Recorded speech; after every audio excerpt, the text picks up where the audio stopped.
Hello student, triple S के platform पर आप सभी का एक बार फिर से स्वागत है। और आज मैं आप लोगों को जितने भी प्रीवियस ईयर आज के क्वेश्चंस आए थे रिलेटेड टू टेंसेस वो बताऊंगी। साथ में कुछ ऐसी छोटी छोटी टेक्निक्स बताऊंगी जो आपको फर्दर आपके एग्जाम में बहुत ज़्यादा हेल्प करेंगी। जहाँ पर भी कभी आपको वैसा क्वेश्चन आएगा तो आपको दो बार सोचना नहीं पड़ेगा कि यहाँ पे प्रेजेंट परफेक्ट लगाना है कि पास्ट परफेक्ट लगाना है। तो चलिए देखते हैं, कुछ क्वेश्चंस ऐसे हैं जो मैंने बाकी एग्जाम्स से उठाए हैं, जैसे एसएससी सीजीएल जितने भी एग्जाम्स हैं, और कुछ क्वेश्चंस ऐसे हैं जो जेकेएसएसबी ने रिसेंटली अपने एग्जाम्स में पूछे हुए हैं। तो स्टार्ट करते हैं बिना टाइम वेस्ट किए हुए।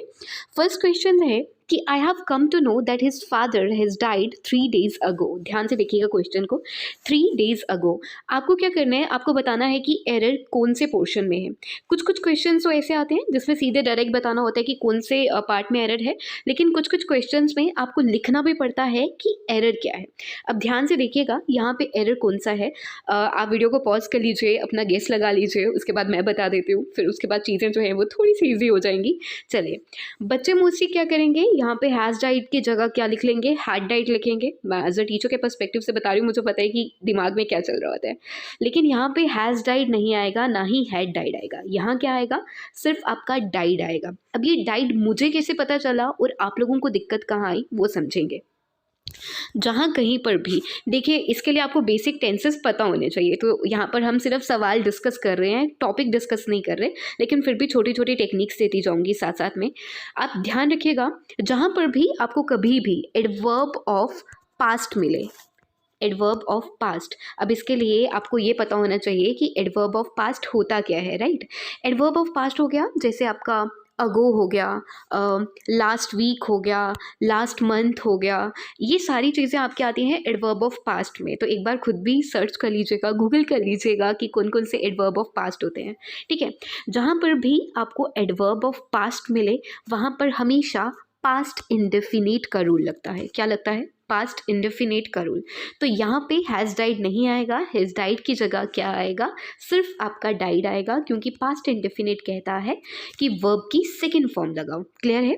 अगर यहाँ पे 3 days अगो नहीं होता तो आप फिर रिलेटेड टू टेंस लगाते, जैसे हैव कम है ये उसकी जगह होता, ठीक है। सिर्फ अगर डेज होता या ऐसा कुछ होता तो हम इसको प्रेजेंट में शिफ्ट करते, लेकिन ये 3 days अगो यानी कि एडवर्ब ऑफ पास्ट से हमें पता लगा कि हमें क्या करना है, पास्ट इंडेफिनिट का रूल लगाना है। बहुत बार आता है 1 minute अगो, ठीक है, last week, last month, last day, yesterday, ऐसा कभी भी कहीं पर भी कुछ मिलता है, इसका मतलब होता है एडवर्ब ऑफ पास्ट। ध्यान रखिएगा, इंपॉर्टेंट रूल है, राइट। अगला बढ़ते हैं। अगला कह रहा है when you will find out a solution to this problem you will be awarded a prize। देखिए, टेंस लग रहा है कि फ्यूचर में है, बिल्कुल सही है। आप लोगों को यहाँ पे एरर डिटेक्ट करना है। कुछ बच्चों को लगेगा कि यहाँ पे भाई नो एरर है, कुछ भी एरर नहीं है, लेकिन अभी मैं एक ऐसी टेक्निक बताने वाली हूँ जो फ्यूचर में ना थ्रू आउट द लाइफ आपके साथ रहेगी, जब भी आप कभी भी फ्यूचर का टेंस करेंगे। याद रखिएगा, मोस्ट ऑफ द केसेस में, ठीक है, ऐसा नहीं है कि 100% ये केस हमेशा इंप्लीमेंट होता है, लेकिन ओके 80 to 90% यही चीज़ इंप्लीमेंट होती है कि कभी भी दो फ्यूचर के सेंटेंस एक साथ नहीं आते। लाइक एक जगह विल भी होगा तो ऊपर भी विल नहीं होएगा, ठीक है। एक जगह आपकी कंडीशन आती है प्रेजेंट इंडेफिनिट की। याद रखिएगा, प्रेजेंट इंडेफिनिट की बात कर रही हूँ, पास्ट इंडेफिनिट की बात नहीं कर रही हूँ, क्योंकि अगर कंडीशन पास्ट इंडेफिनिट में होती तो ये पास्ट परफेक्ट हो जाता, राइट। एक बार फिर से देखेंगे मैंने क्या कहा, वो ध्यान से समझना। मैंने कहा कि कभी भी दो फ्यूचर के सेंटेंस एक जैसे नहीं होते, यानी कि एक म्यान में दो तलवारें नहीं रहती। अगर एक बार फ्यूचर आ गया तो दूसरी बार फ्यूचर का कोई भी टेंस यूज नहीं होगा, ठीक है। तो यहाँ क्या आएगा, when you find out a solution to this problem you will be awarded a prize. आगे एक और क्वेश्चन पूछा है जेकेएसएसबी ने, जो मैंने रीसेंट एग्जाम से उठाया हुआ है, आप देखना उसमें भी ये चीज़ ना आपकी बहुत हेल्प करेगी। चलिए आगे बढ़े। ओके, नेक्स्ट कहता है before the alarm had stopped ringing Nisha had telephoned the police. ध्यान से देखते हैं, पहले आप वीडियो को पॉज कर लो, अपना एरर डिटेक्ट कर लो, जहाँ पे भी आपको लगता है स्पॉट कर लो जहाँ पर भी एरर है। अब मैं बताती हूँ। देखिए, पहली बात तो मैंने ना ऑप्शन इसलिए नहीं लाए, उसमें क्या होता है कि हम देखते हैं, हम फिर कहते हैं अरे ये तो मुझे पता ही था, ठीक है। तो ये मैं चाहती हूँ कि आप थोड़ी सी ब्रेनस्टॉर्मिंग करें, देखें कि चीज़ें कहाँ पे क्या इंप्लीमेंट होता है rule. Okay, before the alarm had stopped ringing Nisha had telephone the police. पहले तो ये टेंस कौन सा है ये पता होना चाहिए, this is your past perfect tense, right. आपने ना बस मेरा एक रूल ध्यान रखना है, और ये बात जब भी आप कभी पेपर देने जाओगे तो दिमाग में गूंजती रहनी है कि एक मेहमान में दो तलवारें नहीं रहती। हैड स्टॉप्ड, हैड टेलीफोन्ड दो बार नहीं आ सकता, यानी कि दो बार पास्ट परफेक्ट का टेंस नहीं लग सकता। हमेशा एक टेंस में क्या होता है, देखिए जब भी आपको रूल याद रखना है, आपको थोड़े बहुत टेंसेस आने चाहिए, ठीक है। पास्ट परफेक्ट के रूल में क्या याद रखना है कि जब भी एक बार पास्ट परफेक्ट होगा ना, सपोज हैड और V3, यही होता है पास्ट परफेक्ट का रूल। एक सेंटेंस में पास्ट परफेक्ट का रूल लगाया होगा और दूसरे में कंडीशन दी होती है पास्ट इंडेफिनेट की, याद रखिएगा, पास्ट इंडेफिनेट की कंडीशन दी होती है। तो यहाँ पर आपका ऐसा नहीं है कि आपने देखा हैड स्टॉप्ड, हैड टेलीफोन लिखा है तो चलिए जी ठीक कर लेते हैं, ऐसा कभी नहीं होगा। Before the alarm stopped ringing, ठीक है, before the alarm stopped ringing. अच्छा, कुछ बच्चों को ना एक और चीज़ प्रॉब्लम आती है जो मैंने भी कभी ना कभी शायद फेस करी होगी, जब भी मैं आपकी एज की होंगी या अभी भी, वैसे चलिए इतनी बड़ी नहीं हूँ, बट जब भी स्टूडेंट की, एज अ स्टूडेंट की बात कर रही हूँ, हमें ये नहीं पता लगता कि अब पास्ट परफेक्ट कहाँ आएगा और कंडीशन पास्ट इंडेफिनेट में कहाँ आएगी। तो ध्यान रखिएगा, जिस चीज़ को पहले संबोधित कर रहे होंगे हम, ठीक है, हम बात यहाँ पे क्या कर रहे हैं कि निशा ने टेलीफोन कब किया पुलिस को, हम ये बात नहीं कर रहे कि अलार्म कब स्टॉप हुआ, हम बात कर रहे हैं कि निशा ने टेलीफोन कब किया है पुलिस को, ठीक है। तो जहाँ पर निशा ने टेलीफोन किया है वो हमारा मेन टेंस होगा, तो पास्ट परफेक्ट निशा वाला टेंस रहेगा, और कंजक्शन के साथ आपका जो भी आएगा वो आपका हमेशा पास्ट इंडेफिनेट में रहा होगा, ठीक है। वीडियो को पॉज कर लीजिए, दोबारा सुन लीजिए, लेकिन ये छोटी छोटी चीज़ें बहुत काम आने वाली हैं एग्जाम के पर्सपेक्टिव से। चलिए, this is the like another sentence, और मेरा बहुत पर्सनली बहुत फेवरेट सेंटेंस है क्योंकि इसमें एक ऐसा रूल है जो मैं आपको बताने वाली हूँ। चलिए पहले देख लेते हैं एरर कहाँ पे है। This is the first time that I see such an interesting movie. पहली बार ऐसा हुआ है कि मैंने इतनी अच्छी मूवी देखी है, राइट। देखिए पहली बात तो एरर कहाँ है ये डिटेक्ट करना है।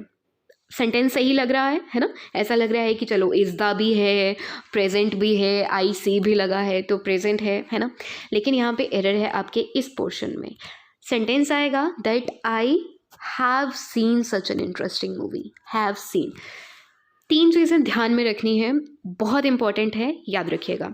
जब भी कभी सेंटेंस में लिखा हुआ मिले this is the first time, या लिखा हुआ मिले this is the last time, this is the best time, this is the worst time, ठीक है, ऐसा कभी भी, देखिए मैं एक बार फिर से रिपीट कर रही हूँ, मैंने दिस इज़ द टाइम नहीं बोला है, मैंने कहा है this is the last time, best time, worst time, this is the only time. ऐसा कभी भी सेंटेंस मिले ना, आंखें बंद करके प्रेजेंट परफेक्ट लगा देना। प्रेजेंट परफेक्ट का रूल क्या कहता है, या तो हैज़ होना चाहिए या हैव होना चाहिए, या वर्ब की हैज़ हैव के साथ वर्ब की थर्ड फॉर्म होनी चाहिए। अब आई होप आप सबको ये पता होगा कि हैज़ कहाँ लगता है और हैव कहाँ लगता है। चलिए नहीं पता फिर मैं बता देती हूँ, ठीक है, ऐसा ना हो दिमाग में रह जाए कि अरे हैज़ हैव कहाँ लगता है। शॉर्टकट ट्रिक बता रही हूँ क्योंकि ये बिल्कुल मैं अभी टेंसेस नहीं पढ़ा सकती ना, तो इसलिए मैं बता रही हूँ। जिनको बिल्कुल भी नहीं आता उनके लिए, जहाँ जहाँ इज़ लगाते हो ना, जिस प्रोनाउन के साथ, जिस नाउन के साथ, वहाँ वहाँ हैज़ आता है, ठीक है। ही के साथ इज़ लगाते हो, he is doing this, he has doing this, ठीक है। ही के साथ इज़ आता है, शी के साथ इज़ आता है, इट के साथ इज़ आता है, जहाँ जहाँ इज़ लगेगा वहाँ वहाँ हैज़ लगाएगा। अब देखो मैंने इज़ बोला है, आई के साथ आपका इज़ नहीं आता, तो आई आपका सिंगल पर्सन है, ठीक है, लेकिन आई के साथ क्या आएगा, हैव आएगा। आपने बस ध्यान रखना है जहाँ जहाँ इज़ आएगा, सपोज कोई सिंगुलर चीज़ होगी उसके साथ इज़ का इस्तेमाल करते हो तो वहाँ पर भी आपका हैज़ आएगा, ठीक है। तो याद रहेगा जहाँ पर भी this is the first time होगा, this is the second time, third time, worst time, best time, ऐसा कभी भी होगा वहाँ पर क्या आ जाएगा, प्रेजेंट परफेक्ट आ जाएगा। चलिए आगे बढ़ते हैं। whenever he is coming here he brings many gifts for me। वैसे तो बहुत सिंपल है, आप आसानी से कर लेंगे, लेकिन फिर भी मेरा कर्तव्य है आपको बताना। whenever he comes here, देखिए अब comes क्यों आया यहाँ पे, सुनिए। जब भी कभी क्या हो, हैबिचुअल एक्शन हो, कोई फैक्ट हो, यूनिवर्सल ट्रूथ हो, ठीक है, कोई हिस्टोरिकल बात की हो जो है ही है ना। देखिए यूनिवर्सल ट्रूथ क्या होता है, जैसे सनराइजेज इन द ईस्ट, तो ये ट्रूथ है भाई, आप बदल नहीं सकते। हैबिचुअल एक्शन क्या हो गया, जो चीज़ें रोज़ करता हो, जो इंसान का एक्शन बार बार रिपीट होता हो। फैक्ट क्या हो गया, 4 और 4 मिलकर 8 बनाते हैं, 2 और 2 मिलकर 4 बनाते हैं, तो बदल नहीं सकते, बनाते हैं भाई, ठीक है। हिस्टोरिकल इवेंट क्या हो गया, या हिस्टोरिकल थिंग क्या होगी, जैसे हिस्टोरिकल फैक्ट आप याद रखिएगा। हिस्टोरिकल फैक्ट क्या हो गया, जैसे मैं कहूँ कि कश्मीर श्रीनगर जो है वो जम्मू कश्मीर में है, तो this is your historical fact, बदल नहीं सकते, ठीक है। ऐसी सारी जगह क्या आता है, ऐसी सारी जगह आता है आपका प्रेजेंट इंडेफिनिट, ठीक है। So whenever he comes here, whenever he is coming here नहीं आएगा, ठीक है। चलिए आगे बढ़ते हैं। It is high time you are starting this business, said Ram to Mahesh. देखिए मैंने आपको कहा था कि ध्यान रखिएगा मैंने कौन कौन से वर्ड बोले हैं। अब एक वर्ड और बताने वाली हूँ, जब भी होगा इट इज़ टाइम, ठीक है, या होगा इफ़, मतलब कोई सेंटेंस स्टार्ट होगा इट इज़ टाइम से, इट इज़ हाई टाइम भी इसी में आता है, ठीक है, या होगा एज इफ से, ठीक है। जब भी इनसे कभी भी सेंटेंस स्टार्ट होंगे ना, उस सेंटेंस में हमेशा पास्ट इंडेफिनिट लगेगा, याद रखिएगा। इनमें से अगर किसी भी वर्ड से कोई सेंटेंस शुरू होगा तो उनके स्टार्टिंग में पास्ट इंडेफिनिट लगेगा, right. So it is high time you started this business, you are starting this business, नहीं, राइट। ये छोटी छोटी जो बातें मैं बता रही हूँ ये प्लीज़ माइंड में रखिएगा, हो सकता है एग्ज़ाम में इन्हीं के रिलेटेड कोई और आ जाए तो वहाँ पर याद रखेंगे आप, तो कन्फ्यूजन नहीं होएगी, ठीक है। चलिए आगे बढ़ते हैं।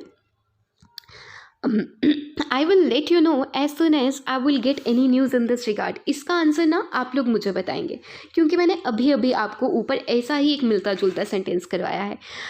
दो फ्यूचर के हैं, कहाँ फ्यूचर नहीं आएगा आप लोग मुझे बताएंगे, ठीक है।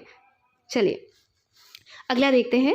When I will cross 50 my wife will cross 45। जब मैं 50 क्रॉस करूँगा तो मेरी वाइफ जो है वो 45 क्रॉस करेगी, ठीक है। अगेन सेम चीज़ है, विल वाले सेंटेंस बार बार आ रहे हैं, तो आपको ध्यान रखना है कि दो बार विल नहीं आएगा, तो क्या आएगा सही आंसर इसका, When I cross 50, ठीक है, When I cross 50। अब अगर कन्फ्यूजन है ना तो ये मैं एज अ ट्रिक आपको बता रही हूँ, ठीक है। ऐसा किताबों में नहीं लिखा होगा, बस आपकी नॉलेज के लिए कि आपको प्रॉब्लम ना हो। मैंने क्या कहा कि जिस एक्शन को हम संबोधित पहले कर रहे होंगे हम उसके साथ टेंस का मेन फॉर्म लगाएंगे। तो हम बात कर रहे हैं कि वाइफ जो है वो 45 की कब हो गई, तो इसीलिए वाइफ वाले के साथ आपका विल आ गया। चलिए अगला बढ़ते हैं, इंपॉर्टेंट है। The secret of his good health lies in the fact that he is getting up early goes to bed early, ठीक है। तो मैंने अगेन आपको क्या कह दिया कि हैबिचुअल एक्शन जहाँ पर भी होगा आंखें बंद करके क्या लगाना है, present indefinite. So when he is getting up early नहीं, when he gets up early, क्योंकि रोज़ की बात है कि उसके गुड हेल्थ का रीज़न ही यही है, फैक्ट ही यही है कि वो जल्दी उठता है और जल्दी सोता है। तो this is what, this is habitual action, उसकी हैबिट दर्शा रहा है, ठीक है। तो ज़्यादा सोचना ही नहीं है, जहाँ पर भी हैबिट कोई दर्शाए वहाँ पे आंखें बंद करके क्या लगा दीजिएगा, गेट्स लगा दीजिएगा। ओके, रिकॉर्ड हो रहा है, ओके। चलिए नेक्स्ट सेंटेंस कहता है, a philogynist is a person who loves women but misogynist is a person who is hating women. चलिए अगेन सेंटेंस तो बहुत ईजी है, लेकिन उससे पहले दो वर्ड्स की बात कर लेते हैं जो आपको नए सीखने के लिए मिलेंगे। फिलोजिनिस्ट और दूसरा है मिजोजिनिस्ट। कुछ बच्चे इसको मीजोगाइनिस्ट भी पढ़ते हैं, but that is not the correct pronunciation of this word, this is misogynist, right. कहते हैं कि फिलोजिनिस्ट एक ऐसा इंसान है जो औरतों से बहुत मोहब्बत करता है, प्यार करता है, ठीक है। तो फिलोजिनिस्ट वर्ड आज से सीख लो, चलो ठीक है। लेकिन मिजोजिनिस्ट एक ऐसा पर्सन होता है जो क्या करता है, जो भाई नफरत करता है औरतों से। पहली बात तो ये फैक्ट है, ठीक है। वन वर्ड सब्स्टिट्यूशन सुना होगा ना, तो ये वही है। फिलोजिनिस्ट क्या हो गया, जो औरतों से प्यार करता है। तो हु लव्स वुमेन, अगर ये चीज़ मैं ये नहीं कहूँगी यूनिवर्सल ट्रूथ है, दिस इज़ अ फैक्ट और लिखा हुआ है किताबों में। वन वर्ड सब्स्टिट्यूशन है, आप बदल नहीं सकते। This is proverb, this is जो भी आप इसको कंसिडर करना चाहें, ठीक है। Who loves women present indefinite आ गया, but misogynist is a person who is hating women, no who hates women, क्या आ जाएगा, हु हेट्स वुमेन। क्यों, क्योंकि ये बात है, कही है, सच्चाई है, आप इसको बदल नहीं सकते। इन वर्ड्स के मीनिंग ही यही होते हैं। तो दो वर्ड्स भी सीख ले और सेंटेंस भी सीख लिया, ठीक है। चलिए इम्पॉर्टेंट है, पहले आप वीडियो को पॉज कर लीजिए और इसका जवाब दे दीजिए। I could not recall when she has told me about her affair with Gopal, ठीक है। देखिए बात किसकी हो रही है, मेरे याद करने की, अभी की बात हो रही है, ठीक है। I could not recall, this is the main sentence, I could not recall. पहली बात तो ये है कि आई कुड नॉट आया है, कुड नॉट, इतना तो पता होगा मोडाइल है, कैन का पास्ट फॉर्म कुड है। एक सेंटेंस आपका पास्ट इंडेफिनिट में है तो दूसरा सेंटेंस प्रेजेंट परफेक्ट में कैसे हो सकता है।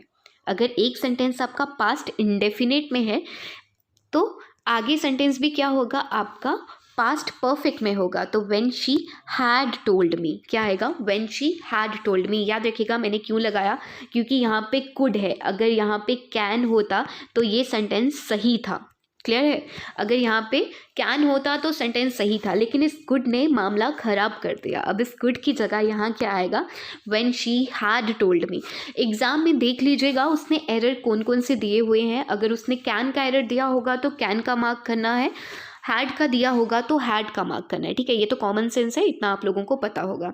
अगर इनमें वैसे अगर आपको कोई भी डाउट है तो आप लोग मुझे पूछ सकते हैं जब भी आपका मन करे। आरजे पूनम मेरा नाम है, इंस्टाग्राम पर आपको मिल जाऊंगी, फेसबुक पर मिल जाऊंगी। ठीक है, कोई भी डाउट होगा रिगार्डिंग इसके यू कैन आस्क मी। चलिए आगे बढ़ते हैं, कुछ क्वेश्चंस जो JKSSB ने अभी रिसेंट एग्जाम्स में पूछे हैं इनसे देखते हैं। ठीक है, she has been absent dash Monday. पहली बात तो ये वैसे प्रेपोजिशन का एरर है, बट हम इसको कंसिडर करके चलते हैं आपके टेंसेस के फॉर्म से। वैसे तो टेंस की फॉर्म सही है, दिस इज़ योर प्रेपोजिशन का एरर। सॉरी मैंने इसमें ऐड कर दिया, बट चलिए देख लेते हैं क्या है। व्हेन शी एब्सेंट मंडे, वैसे तो यहाँ पे सिंस आएगा, मैं पहले बता दूँ। अब जिनको नहीं पता सिंस और फॉर में डिफरेंस क्या होता है वो सुन लो, ये भी आपके सीखते तो आप इनको टेंसेस में ही हो, बाद में प्रेपोजिशन में भी पढ़ लेते हो। सिंस आता है आपका किसके लिए, पॉइंट ऑफ टाइम के लिए। मेरी आवाज़ ना कानों में बिठा लो। सिंस आता है पॉइंट ऑफ टाइम के लिए। पॉइंट ऑफ टाइम क्या होता है, जब उंगली करके बताया हो ना कोई भाई सोमवार, मंगलवार, ठीक है, 1941, 1981, तो ये आपका क्या हो गया, पॉइंट करके कोई टाइम बताया है, तो उसके लिए हम सिंस का इस्तेमाल करते हैं। फॉर कहाँ आता है, पीरियड ऑफ टाइम के लिए। ठीक है, पीरियड ऑफ टाइम के लिए। पीरियड ऑफ टाइम क्या हो गया, कैलकुलेट करके जब भी टाइम दिया होगा, 4 घंटों से, 5 घंटों से, 4 महीनों से। ठीक है, so for 5 months, for 4 months. Clear है, तो सिंस कहाँ आता है आपका, period of time, sorry point of time के लिए, और फॉर कहाँ आता है आपका, पीरियड ऑफ टाइम के लिए। अब इसी से देख लेते हैं सिंस कहाँ यूज़ हुआ है। सिंस मंडे कैसे आ गया, because this is your point of time. ऐसा नहीं है ना, कैलकुलेट करके नहीं बताया है कि मंडे टू वेंसडे 2 डेज, ऐसा नहीं कहा है, उन्होंने कहा है सिर्फ मंडे। तो this is your point of time, तो हम क्या लिखेंगे, सिंस का इस्तेमाल करेंगे। आसान था पेपर में, है ना, अगर ये पता हो, रूल्स पता हो तो आप आसानी से कर सकते हो। चलिए ये देखते हैं, when my mobile, why dash my mobile phone, आपको याद रहेगा, इसको मैं थोड़ा जूम आउट नहीं होगा ये, I am really sorry. When my mobile phone, option देख लेते हैं, used, are you used, are you using, are using. पहली बात तो इंटेरोगेटिव सेंटेंस है। ठीक है, क्या हो गया इसको, yes, okay, now it's fine. Okay, why my mobile phone, तो क्या आएगा, पहली बात तो पहले ना एलिमिनेट करते हैं। चलिए, जिनको नहीं पता कि कहाँ पे एरर है, व्हेन वाई के साथ इतना तो पता है कि कोई ना कोई सब्जेक्ट लगाना है। ठीक है, कोई ना कोई सब्जेक्ट लगाना है।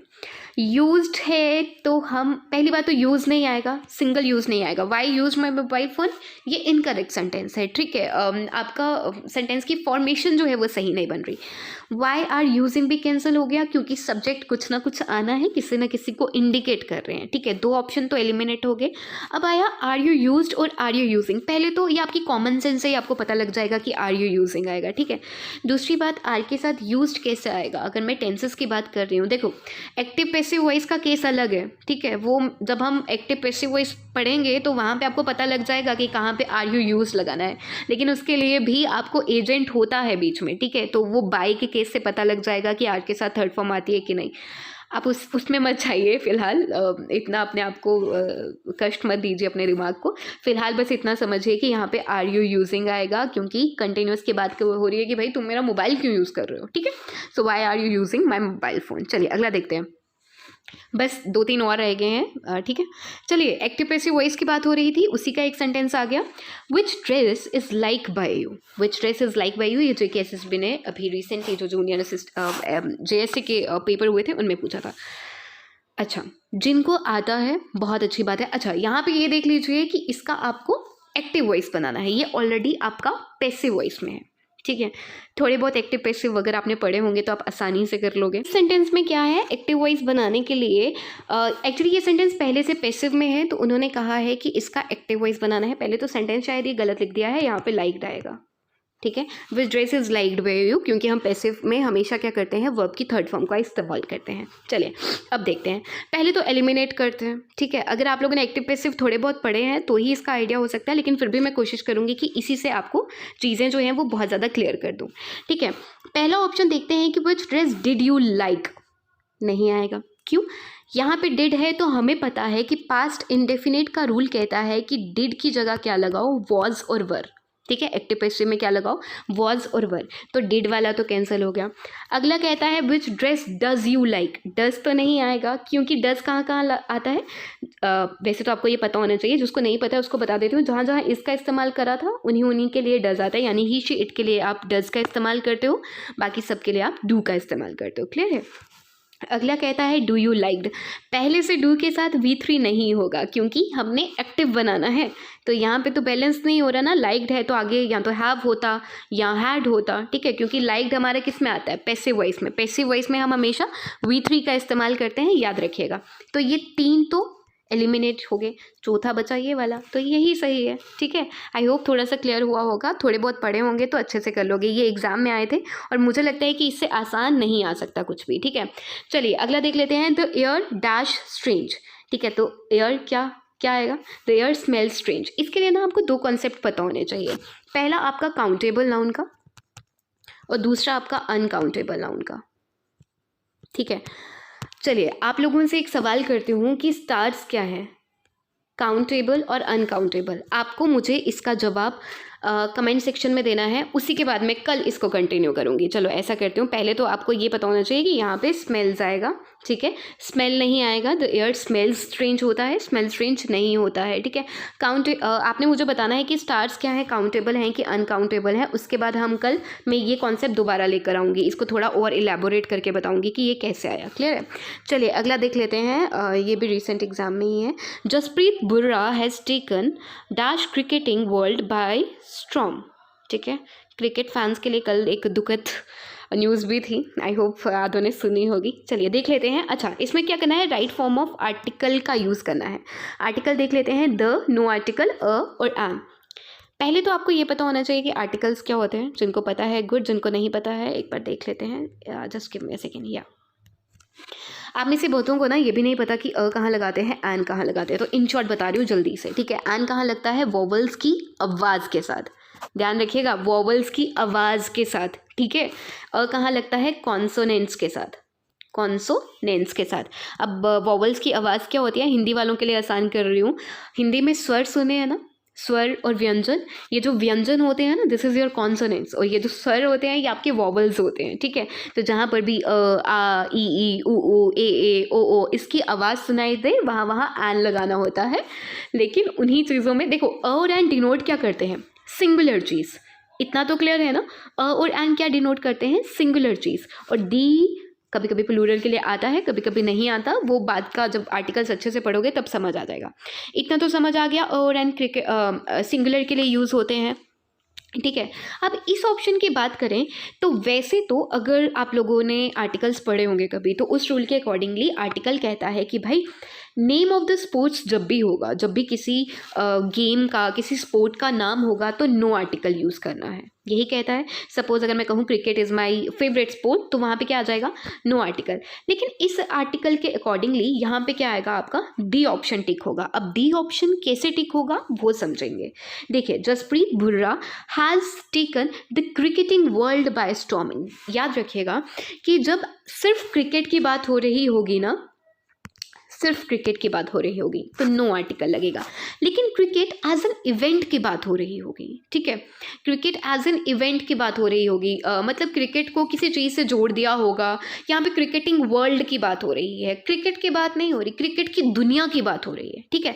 जब भी उसको किसी इवेंट के साथ जोड़ते हैं तो द आएगा, लेकिन खाली अगर यहाँ पे क्रिकेट होता, हॉकी होता, ठीक है, बैडमिंटन होता यहाँ पे, तो आपका यहाँ पे नो आर्टिकल आना था। तो अभी फिलहाल यहाँ पे कौन सा आर्टिकल आएगा, आपका कौन सा आर्टिकल आएगा, क्या आएगा यहाँ पे, डी आएगा, ठीक है। आपके लिए मेरा एक सवाल है, आखिर था ये, बाकी हम कल कंटिन्यू करेंगे, कि इसको कैसे आप पढ़ते हो। अब आप मुझे प्रोनाउंसिएशन तो लिखकर बता नहीं सकते, तो चलिए आपको मुझे बताना है कि इसके साथ आर्टिकल कौन सा यूज़ होता है, अ कि एन, ठीक है? तो ये आप लोगों को मुझे बताना है, ये आप लोगों का होमवर्क है और आप लोगों को मुझे 1-2 का ऊपर जवाब भी देना है। कल मैं कोशिश करूँगी कि जितने भी आपके एग्ज़ाम में क्वेश्चंस आए हैं और वो मैं आपके साथ डिस्कस करूँ। आज मैंने टेंसेस के पर्सपेक्टिव से ज़्यादा क्वेश्चन डिस्कस किए, कल मैं थोड़े से आपके लिए प्रीपोज़िशन के ले आऊँगी और एक्टिव पैसिव वॉइस के करेंगे और फिर नेक्स्ट क्लास में हम आपके जितने भी अभी तक इडियम फ्रेजेज़ आए हैं या जो मुझे लगता है कि इंपॉर्टेंट है, आप लोग सीख सकते हो, वो मैं आपके लिए लेकर आऊँगी। तो आज तक के लिए इतना ही। आपको कोई भी डाउट होगा you can message me on my Instagram. मैंने आपको पहले बता दिया है, आरजे पूनम मेरा नाम है। And thank you so much. जितनी भी मेहनत हो सके वो करते रहिए, जहाँ तक गाड़ी चलती है उसको चलाइए, बस रुकना नहीं है, हिम्मत नहीं हारनी है। Okay okay class, thank you so much, all the best.